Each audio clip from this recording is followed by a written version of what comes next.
بسم اللہ الرحمن الرحیم۔ ابن سمام رضی اللہ تعالیٰ عنہ کہتے ہیں کہ ہم لوگ حضرت عمرو بن عاص رضی اللہ تعالیٰ عنہ کے پاس حاضر ہوئے۔ ان کا آخری وقت تھا، انتقال ہو رہا تھا۔ حضرت عمرو رضی اللہ تعالیٰ عنہ اس وقت بہت دیر تک روتے رہے۔ اس کے بعد اپنے اسلام لانے کا قصہ سنایا اور فرمانے لگے کہ جب اللہ جل شانہ نے میرے دل میں اسلام لانے کا جذبہ پیدا کیا تو میں حضور اقدس صلی اللہ علیہ وسلم کی خدمت میں حاضر ہوا اور حاضر ہو کر عرض کیا کہ بیعت کے لیے ہاتھ دے دیجئے۔ یعنی آپ صلی اللہ علیہ وسلم کے پاس خدمت میں گئے اور کہا کہ نبی اللہ میں اسلام قبول کرنا چاہتا ہوں، لہٰذا آپ کا ہاتھ آگے بڑھائے، میں آپ کے ہاتھ پہ اسلام قبول کرنا چاہتا ہوں، میں مسلمان ہوں۔ حضور صلی اللہ علیہ وسلم نے اپنا دست مبارک پھیلایا تو میں نے اپنا ہاتھ کھینچ لیا۔ یعنی جب اللہ کے نبی نے اپنا ہاتھ ان کے کہنے پر آگے دیا تو ان صحابی نے اپنا ہاتھ پیچھے کھینچ لیا۔ حضور صلی اللہ علیہ وسلم فرمایا یہ کیا؟ جب انہوں نے اپنا ہاتھ پیچھے کھینچ لیا تو اللہ کے نبی نے پوچھا کہ کیا ہوا، کیوں اپنا ہاتھ پیچھے لے لیا؟ میں نے عرض کیا کہ حضور میں پہلے ایک شرط کرنا چاہتا ہوں اور وہ یہ ہے کہ اللہ جل شانہ میرے پچھلے گناہ معاف کر دے۔ یعنی جو صحابی حضرت عمرو یہ اللہ کے نبی کی خدمت میں گئے اسلام قبول کرنے کے لیے، تو انہوں نے ایک شرط رکھی کہ میں اسلام تو قبول کروں گا لیکن اسلام لانے سے پہلے میں نے جتنے گناہ کیے وہ معاف ہو جانا چاہیے، یہ ان کی شرط تھی۔ حضور صلی اللہ علیہ وسلم نے فرمایا عمرو تجھے یہ بات معلوم نہیں کہ اسلام ان تمام گناہوں کو ختم کر دیتا ہے جو کفر میں کیے گئے۔ یعنی اسلام تمام ان گناہوں کو معاف کر دیتا ہے جو اسلام لانے سے پہلے کیے گئے ہو، اور ہجرت ان لغزشوں کو ختم کر دیتی ہے جو ہجرت سے پہلے کی ہو، اور حج ان سب قصوروں کا خاتمہ کر دیتا ہے جو حج سے پہلے کیے گئے ہو۔ 3 باتیں فرمائی۔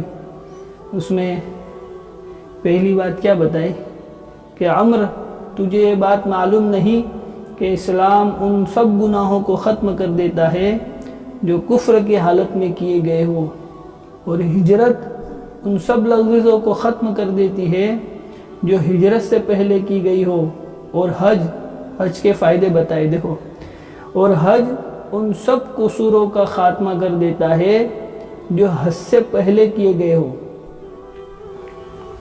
اس حدیث شریف میں ایک چیز سے قطع نظر کہ گناہ صغیرہ مراد ہے یا گناہ کبیرہ، یعنی حج کرنے کے بعد انسان کے گناہ معاف ہو جائیں گے لیکن چھوٹے گناہ معاف ہوئیں گے یا بڑے گناہ؟ جیسا کہ سب سے پہلے حدیث میں گزر چکا ہے، یہ امر قابل لحاظ ہے کہ ایک کسی کا حق ہوتا ہے اور ایک اس کا گناہ۔ حج وغیرہ سے گناہ تو معاف ہوتے ہیں مگر حقوق معاف نہیں ہوتے۔ کیا بتایا کہ حج کرنے سے گناہ تو معاف ہو جائیں گے لیکن کسی کا حق مارا ہے، کسی کے پیسے لیے اب دینے کے نہیں، وراثت ہے تو اب دینے کا نہیں کسی کو حصہ، کسی کا مال دبا لیا، سب مل کر یہ کہ جس کا لے لیا اس کو دینے کا نہیں، یا لوگوں کا حق مار دیا۔ اب حج کرنے گئے، لوگوں کا مال دبا لیا، لوگوں کا پیسہ دیا نہیں اور حج کرنے کے لیے چلے گئے تو وہ حج قبول نہیں ہوگا، مطلب کہ وہ گناہ معاف نہیں ہوگا۔ لوگوں کا جو حق مارا ہے وہ گناہ معاف نہیں ہوگا۔ گناہ تو معاف ہوتے ہیں مگر حقوق معاف نہیں ہوتے۔ مثلا کسی شخص کا مال چرا لیا، اس میں ایک تو وہ مال ہے جو چرایا ہے، دوسرے اس چوری کا گناہ ہے۔ گناہ کا معاف ہونے کا مطلب نہیں کہ جس کا مال چرایا ہے وہ بھی واپس کرنا پڑے گا، اس کا واپس کرنا تو ضروری ہے، البتہ اس چوری کے گناہ کو جو گناہ ہوا وہ معاف ہو سکتا ہے۔ ایک حدیث میں آیا ہے کہ حضور اقدس صلی اللہ علیہ وسلم نے شام کو عرفات کے میدان میں امت کی مغفرت کی دعا مانگی اور بہت الحاج و زاری سے دیر تک مانگتے رہے۔ رحمت الہی جوش میں آئی اور اللہ جل شانہ کا ارشاد ہوا کہ میں نے تمہاری دعا قبول کر لی اور جو گناہ بندوں نے میرے کیے ہیں وہ معاف کر دیے، البتہ جو ایک دوسرے پر ظلم کیے ہیں ان کا بدلہ لیا جائے گا۔ یعنی اگر کسی نے کسی پر ظلم کیا ہے تو وہ دعا اللہ کے نبی کی اللہ نے نہیں قبول کی، یوں کہا کہ وہ تو بدلہ لیا جائے گا۔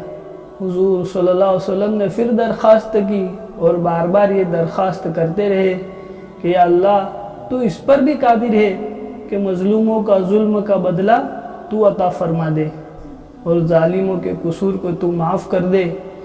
مزدلفہ کی صبح کو اللہ جل شانہ نے یہ دعا بھی قبول کر لی۔ اس وقت حضور اقدس صلی اللہ علیہ وسلم نے تبسم فرمایا۔ صحابہ رضی اللہ تعالیٰ نے عرض کیا، آپ نے ایسی حالت میں الحاظ و زاری کی حالت میں تبسم فرمایا کہ ایسے وقت تبسم کی عادت شریفہ نہیں ہے۔ حضور اقدس صلی اللہ علیہ وسلم نے فرمایا کہ جب اللہ جل شانہ نے میری یہ دعا قبول فرمائی اور شیطان کو اس کا پتہ چلا تو وہ آہو واولے چلانے لگا اور مٹی اپنے سر پر ڈالنے لگا۔ سبحان اللہ و بحمدہ، سبحانک اللہم و بحمدک۔